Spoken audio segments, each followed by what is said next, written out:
You know, it's the ultimate irony, Marcus, because I'm glad, in a sense, that Russians are getting rejected. We need to make their lives... But not this Russian. Yes. Yeah, we need to make their lives as uncomfortable as possible until they come to their senses. But it's really crimping my romantic style, a little right? dilemma here, yeah. It's a real dilemma.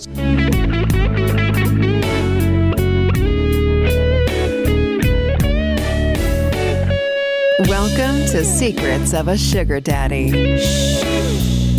Here's your host, Marcus. Welcome to another episode of Secrets of a Sugar Daddy, the #1 sugar dating podcast in the world, where we pull back the curtains on the good and the bad. And Lily? The exhausted. Maybe, but the shocking stories of sugar dating. What's got you so exhausted? I've had company. Oh, yeah, you have your family in town. They're on fall break and they were going to stay half a week. Now they've extended and they're staying the full week. That's one of those situations you're like, oh my God, we'd love to see you. Okay, now you can go home. Yeah, because my house is chaos. Well, by the time this episode comes out, the party will be over. The big Shakira party. So if you guys have not gone to our Patreon to see a lot of behind the scenes videos and photos and lots of good stuff from the party, we encourage you to do it now.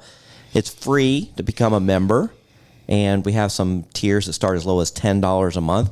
As a matter of fact, I have 2 Ultimate VIP members, Lily, in my inbox. Did you get the one from Dallas? The guy who wants a profile review? Already did it. You already did it? Yep. Hey, start copying me on those. I want to see I did. those. Oh, you did? Okay. Well, I guess I need to get into my email. So we even do coaching and profile reviews, and we appreciate you ballers who sign up for the Ultimate VIP. It really helps the show a lot. Matter of fact, I'm about to pull the money out of the account because it's funding our party and then other things. Lily's salary, her outrageously high wages that I pay Oh, dear her. God, really? Okay, then. Anyway, we need more support so we can have more Lily. No, we appreciate everybody joining the family. We had somebody post something in the community chat. Oh, it was our young sugar daddy friend from Florida, our 29-year-old. And he came across a situation that's happened to me quite a bit. Somebody that's kind of rinsing him, asking for a lot of the PPMs up front. And then now she's kind of hesitating on seeing him. And it's like a whole thing. Most sugar daddies have experienced that at one point or another. And so he asked for some advice. And I can't believe how many people stepped up to the plate to give him their advice on that. Have you seen that comment? I haven't been on there in a couple of days because I've been juggling grandchildren. Yeah, but it's pretty cool. So you can go into our community chat. You can say hello. You can pose issues or comments or situations that you have. It's a nice little family that you get to be a part of. All right. We have an old-time guest that we really love having around. And he hasn't been in here in a while, so we've got to get caught up with Podcast Fanboy. Welcome back to America. That's right. Thank you. Where the hell have you been? Oh, God. We don't have enough time to go through all that. Oh, my goodness. Now, last time we talked to you was, man, it's been months. Yeah, it was in the spring, I think. Yeah. And you've gone and done some things that you thought you would never do. So what in the world is going on? Well, as you know a little bit about, I've developed a real passion for Ukraine and trying to help them in their struggle with the Russian invaders. And I'm just one little guy. I mean, I do what I can do. I provide equipment based on needs that I've been told, equipment for soldiers. And what makes what I do a little different is I don't just send money. I don't just send the equipment and then wash my hands of it. Every piece of equipment I buy, I deliver personally and put in the hands of the soldier that's going to use it. Now, are you on anybody's hit list for doing this? Yes, actually. Oh, shit. It's been a little bit challenging at times. Yeah? I've had a lot of attempts that hack my social media and blackmail my followers. I've had to send out messages. One time I got a message saying, we are going to send this virus to everybody that follows you on Instagram unless you stop doing what you're doing. And fortunately, I don't have that many followers. So I was able to get the message out and say, hey, if you get a message from me, do not click on it because it's a virus. And unfollow me immediately. Yeah. Well, I had my Instagram open, and that's how they saw the list of followers in the first place. Oh. But I'm on private now, so I can control that. And I don't let hardly anybody follow me now. So Yeah. That's smart.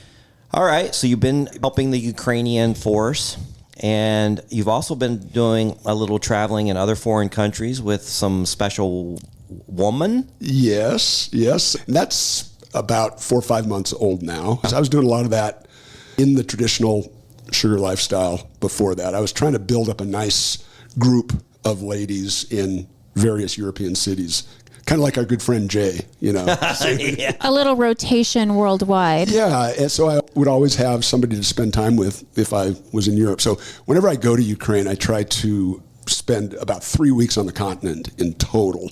It's too long of a trip to just fly over and fly back in a week. So I will always do some tours of Europe for the 2 weeks preceding the week I usually spend in Ukraine. So, Okay. Yeah. So who's taking care of the pups? Well, for a while, it was my daughter. Okay. Lily knows both of them. Yes, I do. She was coming down to Phoenix and dog sitting. She loves those dogs with a passion, and it was better than putting them in boarding. Yeah. Now, though, she's moved back to San Diego and is really busy in her job. So I may have to actually use some pet resort boarding. I'm leaving in November, and I think they'll be in a pet resort that time. Okay. That whole time. Yeah. All right. Well.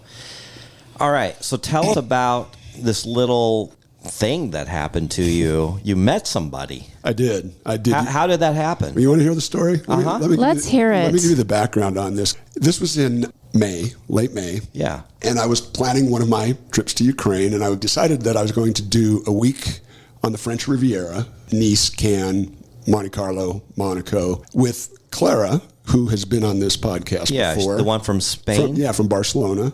And I did that. And then I was going to go to Florence for a week and bring this other girl that I met in Ukraine, her mother, and her little sister over. They've never got to take a vacation in their lives. And so this was a big deal. And I spent a fortune on airfare and hotels and whatnot. I can imagine. Well, like 2 days before they were supposed to come to Florence, the little girl, who I just adore, she has a congenital heart problem, and it flared up really badly. She was going to need to have surgery. Oh, no. So they didn't come, and they were devastated. I was devastated because this girl from Ukraine was one I really liked a lot. Now, did you meet her on Seeking? No, I met her through my normal channels of doing things in Kyiv. So there I am. I'm feeling horrible, first of all, about the little girl, but I'm stuck in Florence by myself, and I just said, well, I guess I'll just play tourist. And it was my second night, and I had walked to a restaurant not too far from the hotel where I was staying, and I just sat at the bar. When I'm by myself, I prefer to sit at the bar anyway. You can chat with the bartender and whatnot. I feel this presence come up behind me, right? So I turned to see who or what it was, and I looked, and I was just dumbfounded. In front of me was the most beautiful, tall, blonde with piercing blue eyes that I'd ever seen in my life. And I'm like, oh, what is this? And as I'm looking at her, her opening line was, "You are the first man to intrigue me." Wait a minute. So this beautiful woman walks up to you because she's so intrigued with you? Yeah, get this. I'm really skeptical at this point. Yeah, this way you're like, okay, I'm sure you say that to all of the men. Yeah, I'm like, what? And she said again, "You are the first man to intrigue me." And I said, well, I heard what you said, but what do you mean by that? Yeah. And she said, "I watched you from the moment you came in." She said, "Your bearing and demeanor are different. In fact, you scared me a bit, but in a good way." So now I'm thinking, okay, she's a hooker with the greatest opening line in the history of you're like, of okay, approaches. you've got my attention. You definitely have my attention, and realize this is a lifetime first for me. Okay, I mean, I'm not a young guy. You know exactly how old I am, 67. And I've never had anybody approach me in a restaurant like that, hooker or otherwise. Well, for the record, Lily, he still looks amazing. Oh, he does. He does not look his age. I'm 56, and he looks just like one of my classmates. I mean, you could come to my class reunion and fit right in. Well, thank you. You're very kind. I mean, I try. You know? Yeah. I'm trying to fight the aging process as hard as I can. I know, me too. Same. Kicking and screaming all the way. So anyway, she says that, and I'm feeling like an idiot, just searching through my mind for a clever line of banter to reply, and I can't come up with anything. You got nothing. I got nothing. She's left you speechless. Yeah, so I finally said again, like for the third time, I said, well, what do you mean? And she said, I've been living in Italy for a year now and dating Italian men. They are all pussies. Now, where's her accent from? What is she? That's the irony of the whole situation. She's Russian. Russian. Yes. Although I didn't know it at the time. I can sort of distinguish between a Ukrainian and a Russian accent, but they're pretty close. Yeah. So I was hoping that maybe she was Ukrainian. Because, you're helping the fight against the Russians. Yeah, exactly. So Well, this story turned. Yeah, no kidding. And then I invited her to sit down, and there happened to be an empty stool beside me, and she did. And then I'm thinking, oh, shit. Those bastards have sent her to derail me. You've got to be really skeptical at this point. She's a spy. Yeah, this is like a honey trap or something. And my senses are on high alert. Yeah. And I told her what I do in Ukraine just to see what kind of a reaction I got. And then the conversation got really interesting. She's not a supporter of the war by any stretch, but like most Russians, she's brainwashed by the propaganda that she's heard ever since Putin's been in power the last 22 years, complete and total control of the media. I mean, they actually don't know the truth of what's going on. Yeah, how can they? Right. They just hear what they hear. Now, she had been out of Russia for a year, so she did have access to Western news sources and stuff, but I don't think she paid that close attention, so she still had those preconceived notions, and it irritated me, quite honestly, as we're talking. I mean, it was a great conversation in so many respects because she was so interesting and so fun to look at.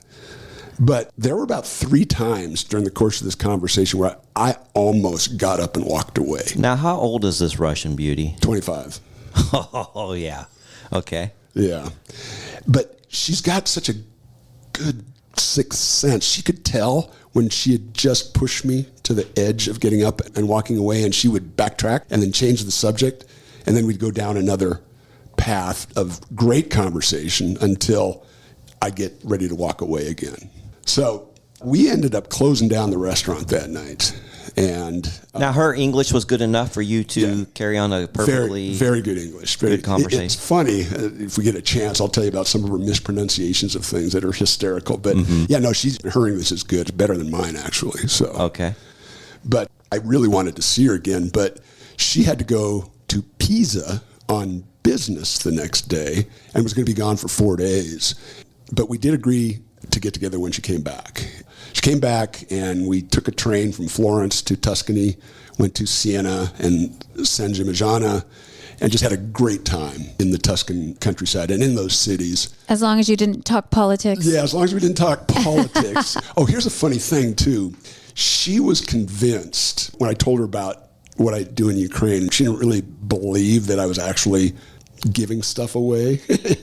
She assumed I was an arms dealer, but she loved that. Every guy she's dated or been a mistress for has been kind of edgy. I mean, some really bad guys, actually. So that actually gave me a leg up because she was intrigued. And I never gave her any indication that that was true. I mean, I told her, no, I'm a businessman. I told her what my business is, and it's so mundane and boring. She just refused to believe me. It's a cover story, sir. That's what she thought. I mean, I finally, after just saying the same thing consistently over and over and over again, I finally got her to believe me. But I'm not sure she believed me by the time I went back to America after this first meeting. Now, was she living there full time? Yes, but she had overstayed her visa, so she was on borrowed time and was going to have to go back to Russia. But she was good for the time being. She was living in Milan, actually. Can we ask what industry she's in? Yeah, she's in event planning, venue management, filling up venues with business conferences, weddings, the whole 9 yards. But she had some amazing stories. But here was the thing that really kind of made me think, this is a little different. We spent those 2 days together in Tuscany. We went back to Florence, and the morning before I was scheduled to fly to Warsaw, where I would then go into Ukraine from, she was inconsolable.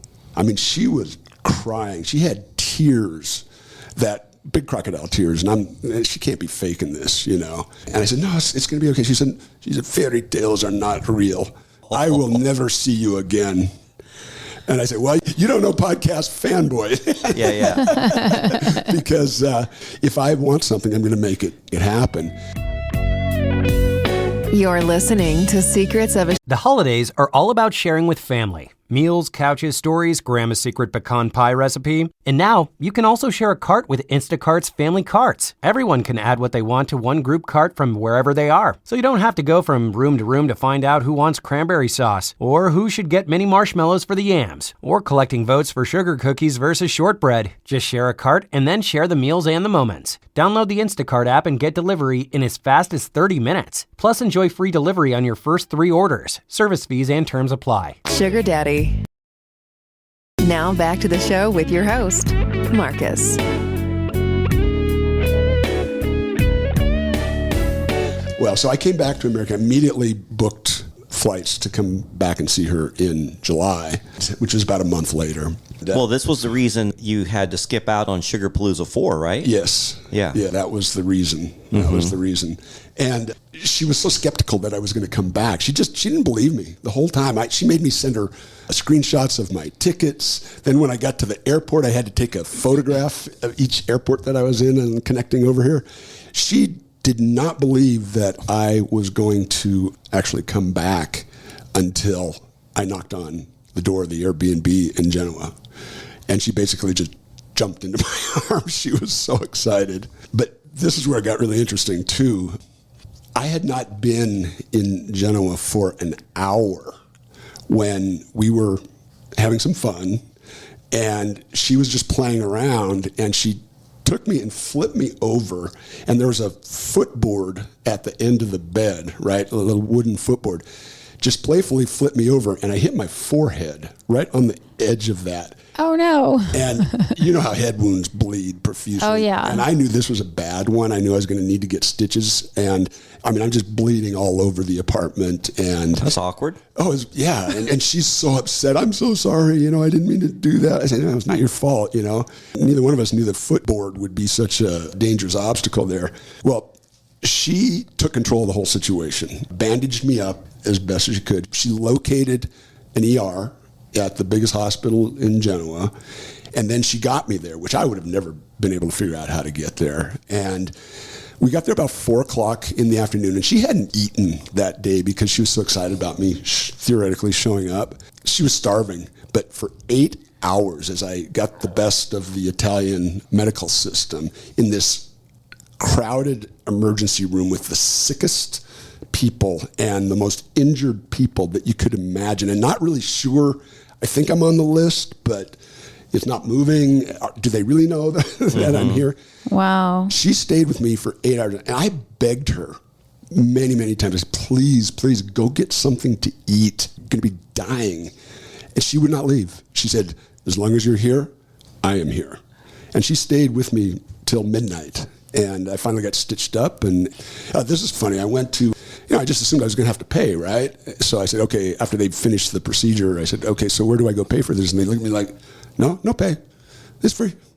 What? Italy, yeah.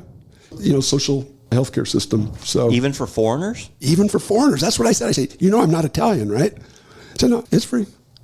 So I was shocked. I mean, but it's the trade-off. It's the trade-off because I would have gladly spent $1,000 to get out in an hour instead of waiting for 8 hours. But the fact that it was free kind of blew me away. Quite honestly. And how is this funded? Do you know? State taxes. It's through the tax system. Yeah.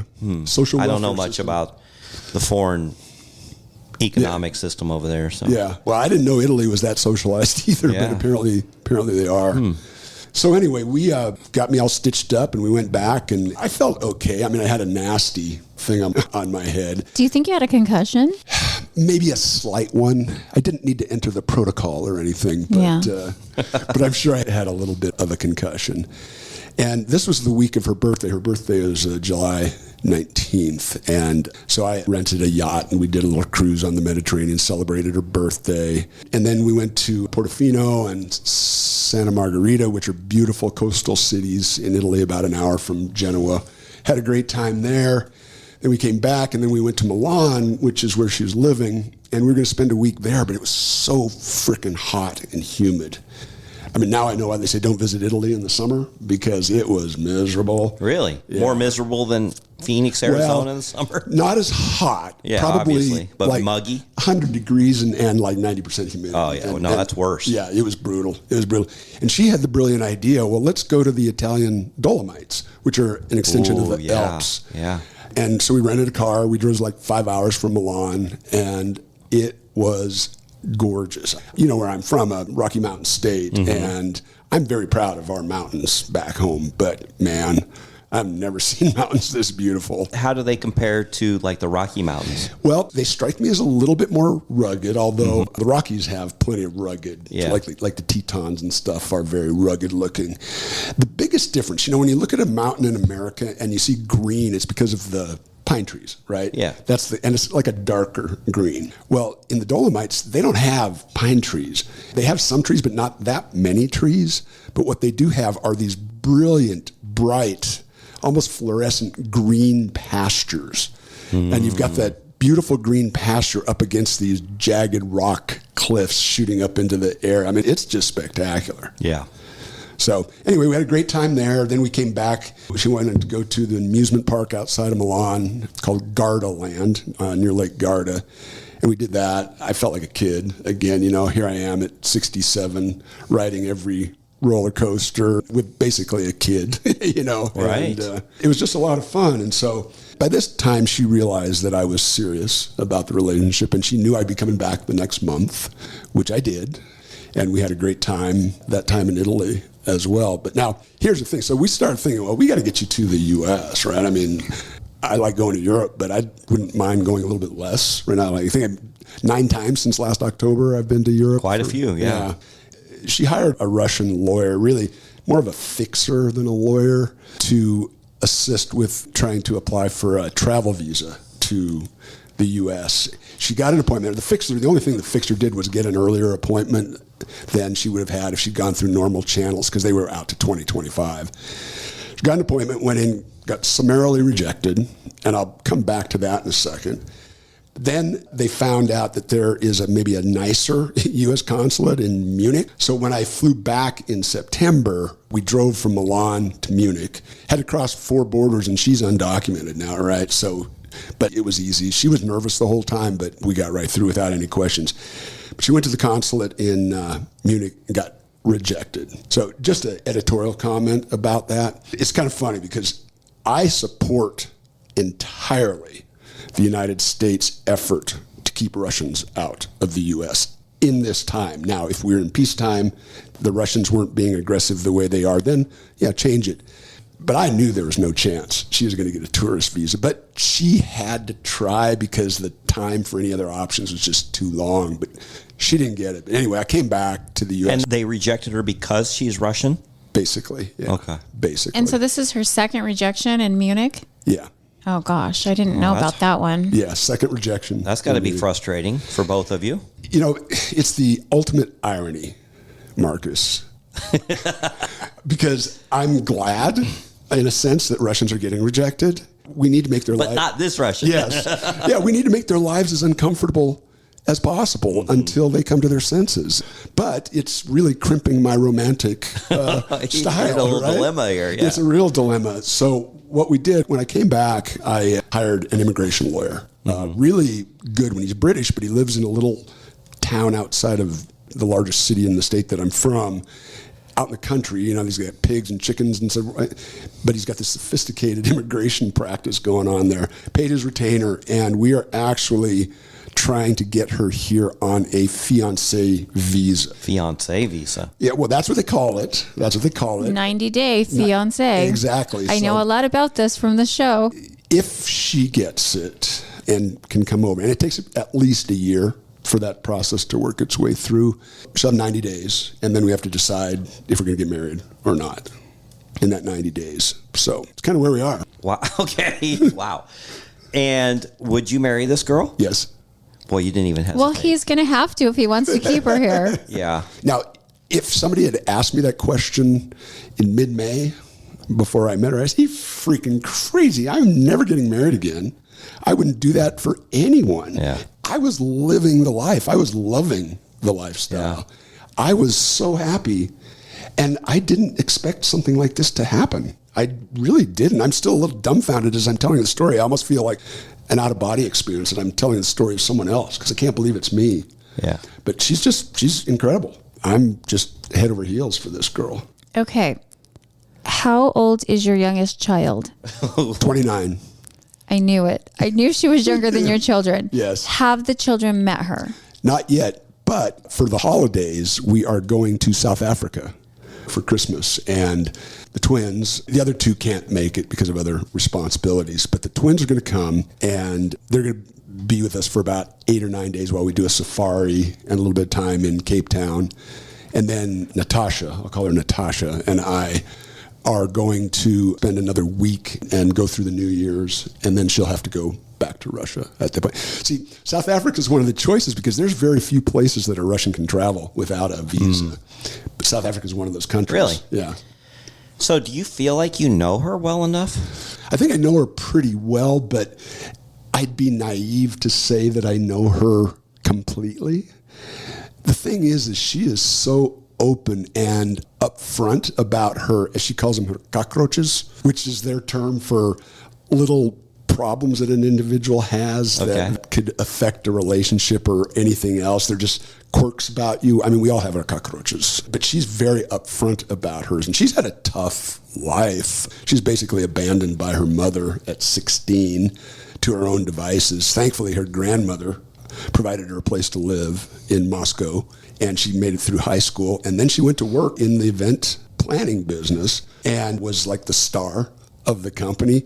So much so that after, I don't know, a year and a half, and she's very young at this point, probably 20, 21, she gets promoted to like the head of sales for this decent company. And then she realized that she could do a better job than the president of the company. So she went to the board, went around her boss, went to the board and said, "Hey, I need his job. If you really want to make money, give me his job, and I'll show you how it's done." And they just laughed at her, you know. Well, she said, "First of all, you're a woman, and we're not going to let a woman be the president of this company.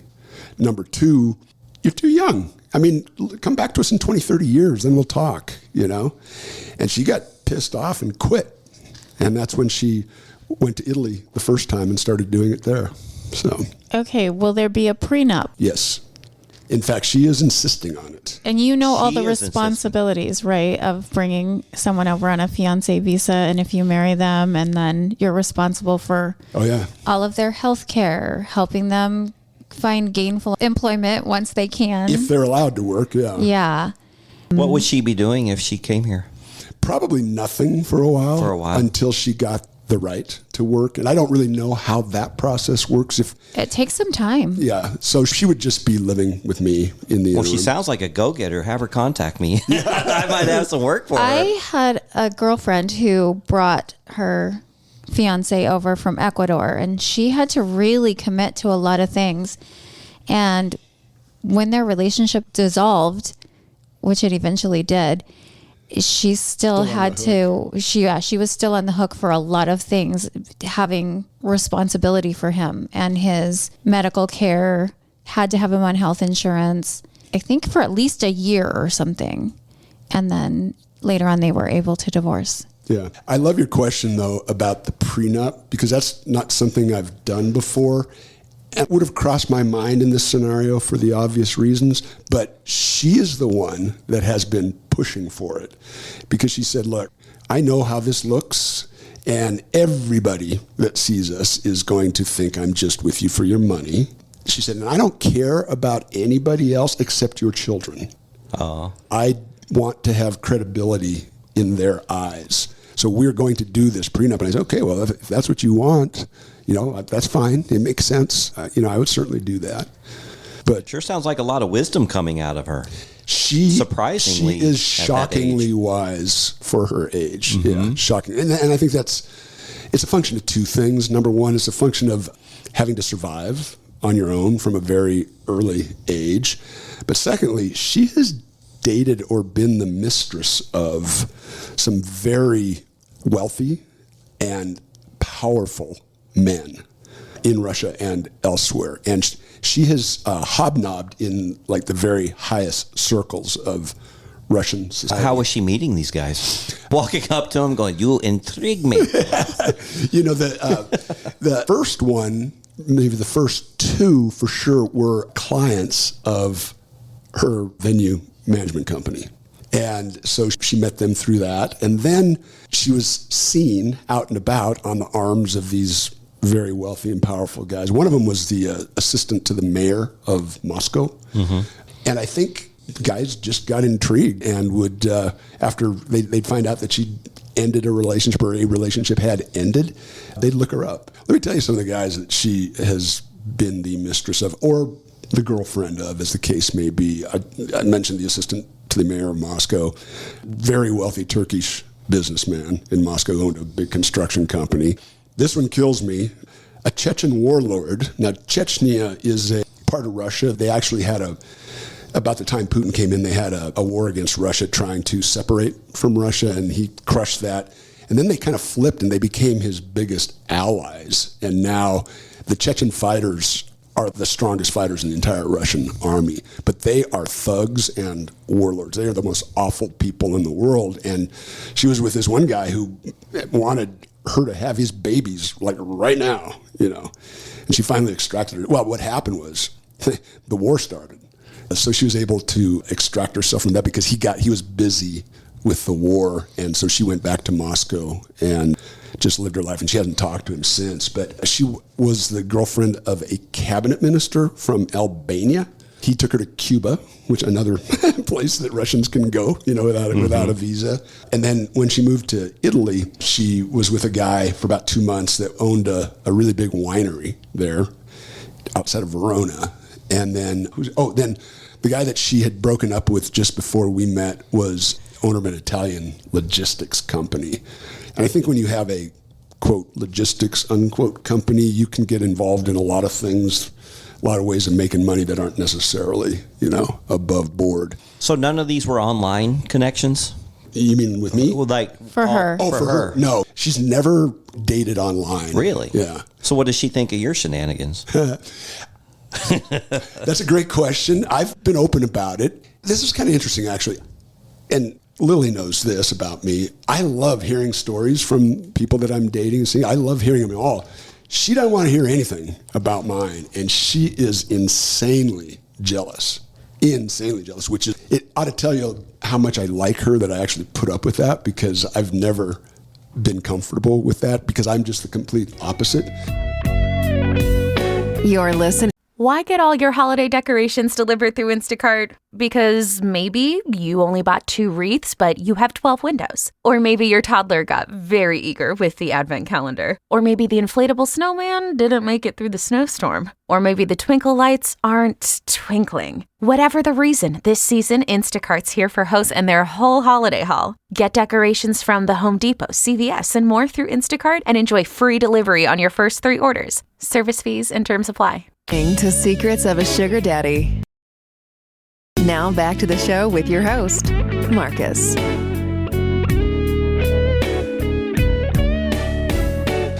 But I've told her about, you know, that I was pretty prominent in the sugar community here and some of the, and she knows that I've been with a lot of women, but she doesn't want to hear the full story and understand completely how deep those roots have been. So Now, how did all of your other sugar babies take it when you told them you were exclusive now with the Russian girl? It's been horrible.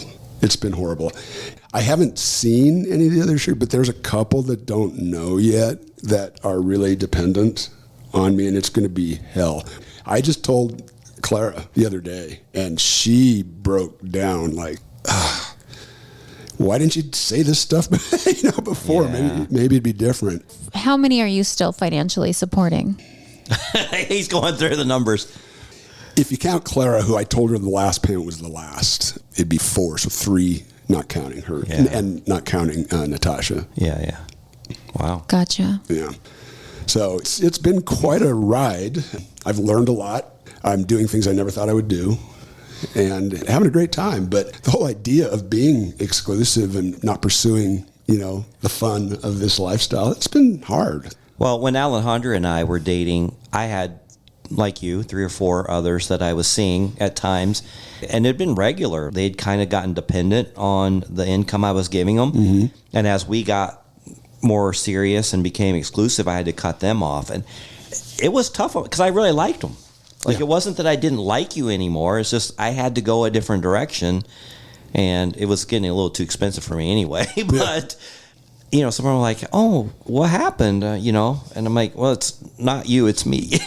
It's tough. It's tough on them. I get it. Yeah. And I have one in Phoenix, and she doesn't know yet, but I've basically funded her entire business. She's opening a yoga studio, and she didn't have any money. I paid for the whole thing, and now I'm going to be telling her that I can't see her anymore, and it's going to be hard.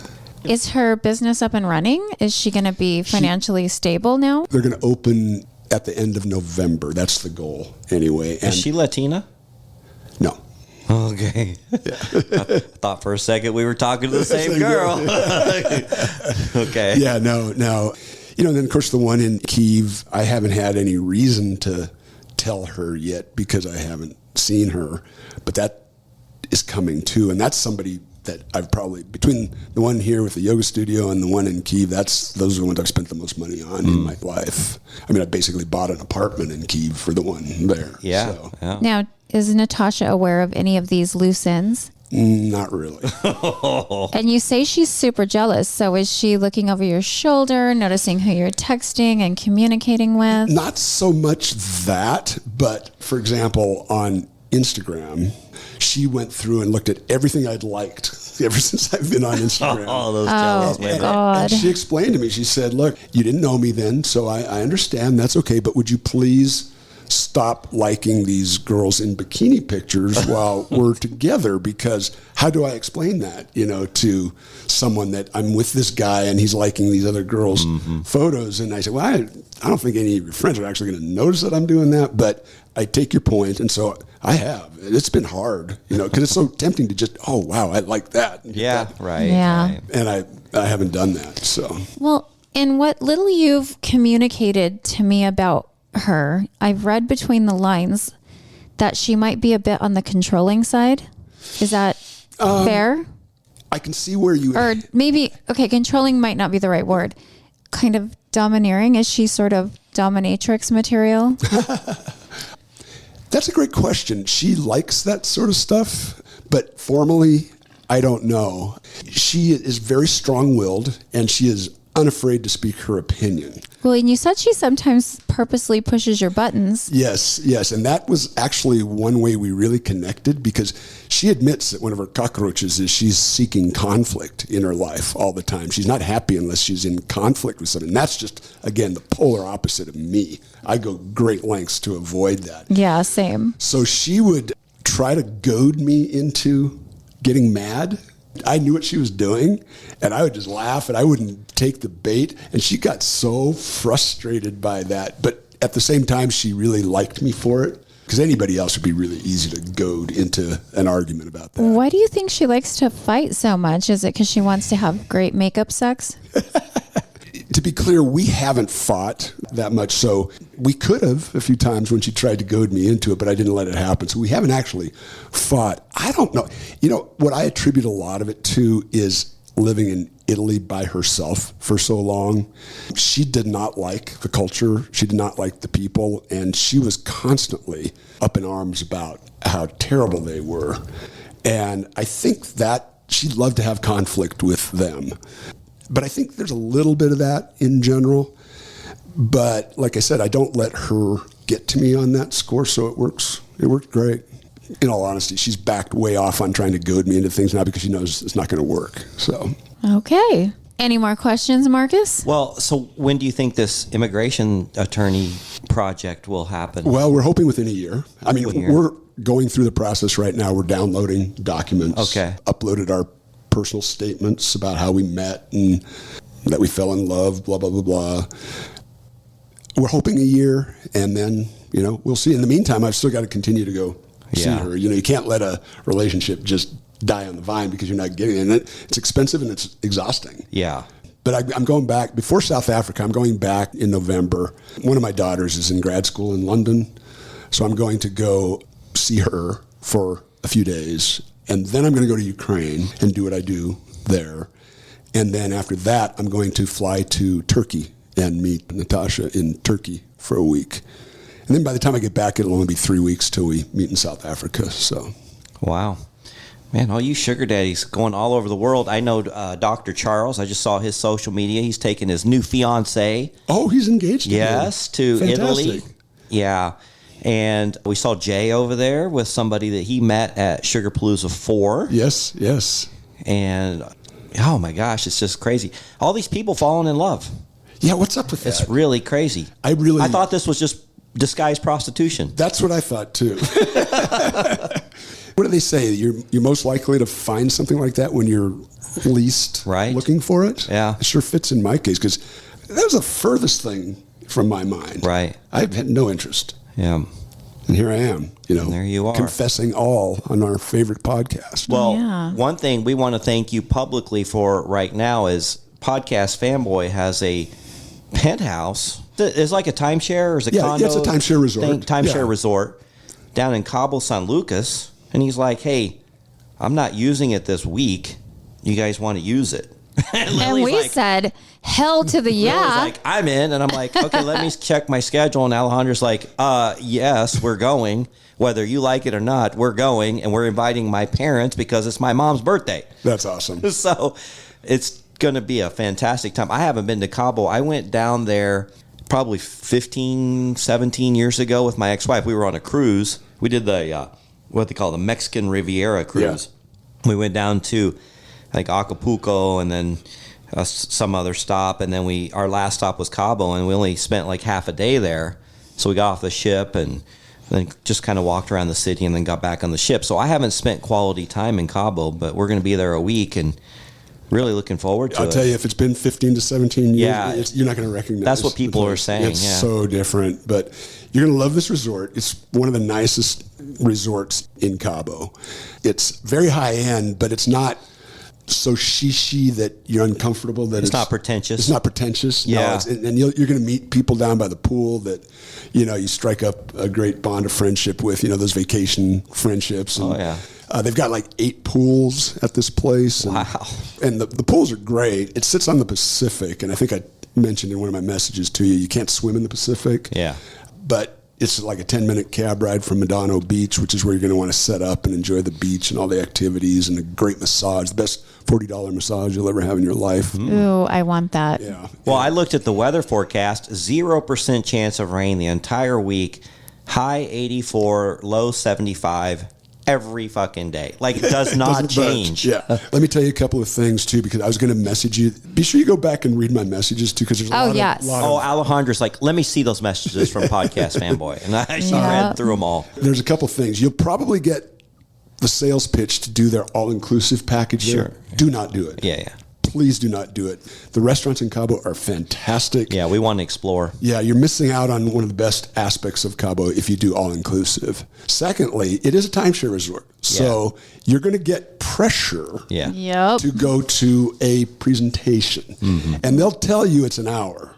I've been if you show up, it'll be 4 hours. I always refuse to do those. Good. And you are under no obligation to do them. And they might give you a look, askance, and kind of imply, well, everybody does this. Right. No, that's not true. Everybody does not do it. So we've had to fade those a few times.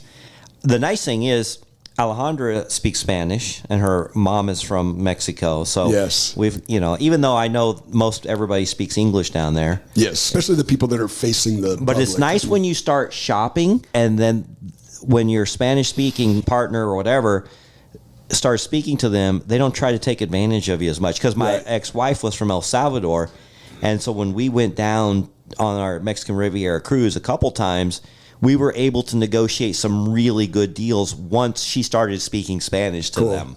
Yeah, and we're finishing out the week with Trucker's stepdaughter and her fiance. And they look like movie stars. They're beautiful people. They are just physically beautiful, but they're also wonderful personalities as well. I really enjoy both of them. And the fiance speaks Spanish. He had an interesting name. Caballero. Yeah, caballero. Yeah. It's like a noun and a proper noun. Yeah. That's cowboy in Yeah, Spanish. cowboy. so- Yeah. That's his last name. Oh, okay, cool. Well, and I'm hoping that, I'm sure you guys, unless you bury your head in the sand, which is very possible, you will see my son-in-law, who's the bell captain there. You will love him. He is a phenomenal human being. So your daughter lives down there? Yes, yes. How long has she lived down there? 12 years. Wow. And she's only been back to the United States once in that 12-year period. Really? And that was to go to her younger sister's high school graduation. And that was 2013. So Wow. she loves it. Yeah, she's got 2 kids, my 2 grandkids. So your 2 grandkids are being raised in Mexico As Mexicans, yes. as Mexicans. But they are bilingual already, which is yeah, nice. that is good. You're listening to Secrets of a Sugar Daddy. Now back to the show with your host, Marcus.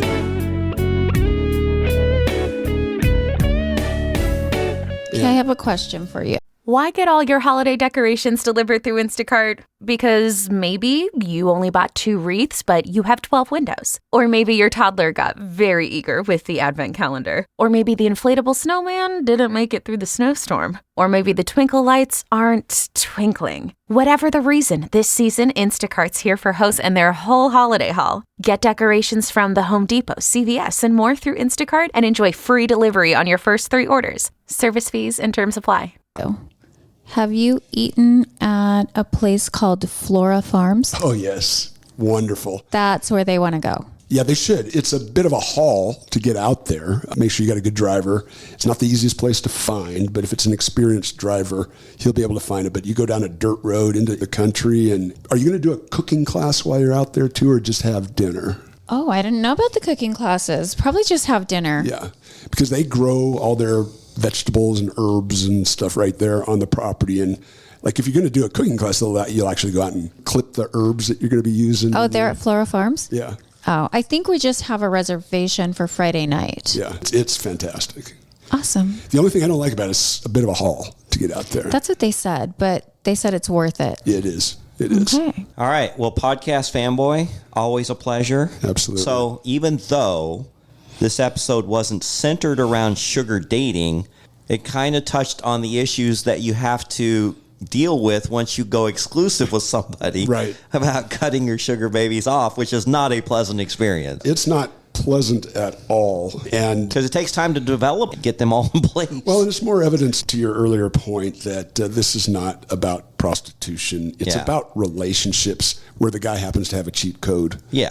And that's all it is. And, you know, because of that, you and I have had great dating success that I never had in my life until I learned about this lifestyle. So, Well, we hear it a lot too from our attendees at our parties, and certainly the girls and guys getting ready for the Shakira concert, Sugarpalooza 5, are so excited to mingle with like-minded people and people that understand, you know, what they're going through in the lifestyle, and I love it.